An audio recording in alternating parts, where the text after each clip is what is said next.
కీర్తనల గ్రంథం 17. సావులోరు ఓ పాలిటి చూడు, నన్ను చెప్పేది పచ్చి నిజం. నా ఇంకా పెట్టిన కేక్ని సెబినేసుకో. నీ సాయం కోసం నేను ఇలా మొత్తుకుంటున్నాను. ముచ్చటేదో ఈనవయ్యా. నాలో ఎక్కువ సందు మాటలు లేవు. నీ కాడి నుంచే నాకు న్యాయం జరగాలి.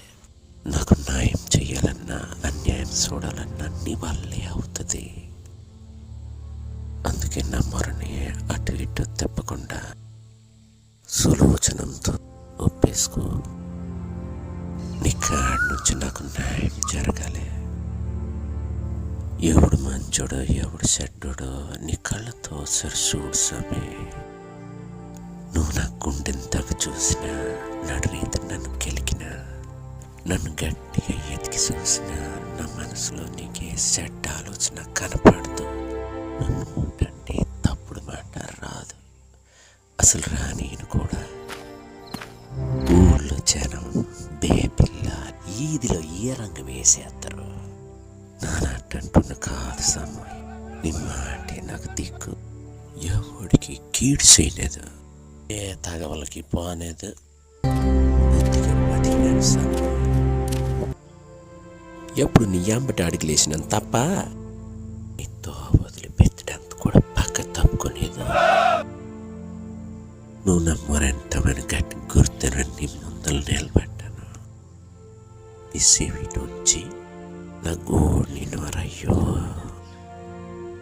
నీ సాటి లేని కరుణను నాకు చూపించు సాము.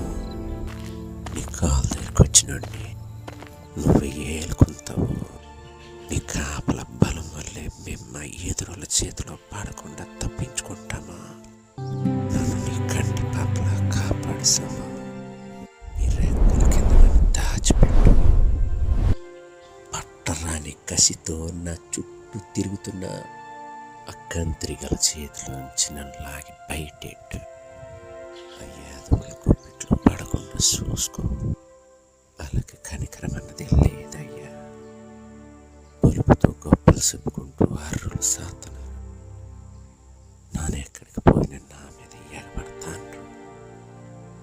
నన్ను కోల్తో శీలాన్ని తెలు పిలిసామోయ్.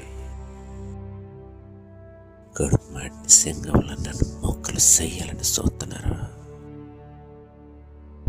కొంచెం పులిల నా మీద దోకలని ఎదురు చూస్తున్నారు ఏదవలు. లేసామో లేగు. ఆ ఎదురు వాళ్ళని నిలదీసి అల్ల బలుపు దించేసి తల దించయ్యా.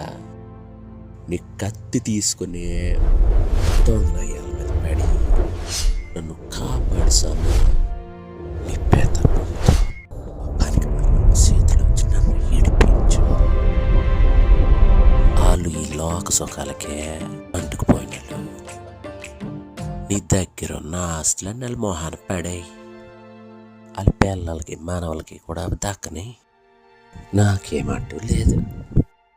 కానీ నాను మాత్రం నీ మంచితనం వల్ల నీ ముఖాన్ని సోత్తను సాము. నిద్రలాగానే చూసి కడుపు నిండా తీర తృప్తి పడతాను. ఇది నాకు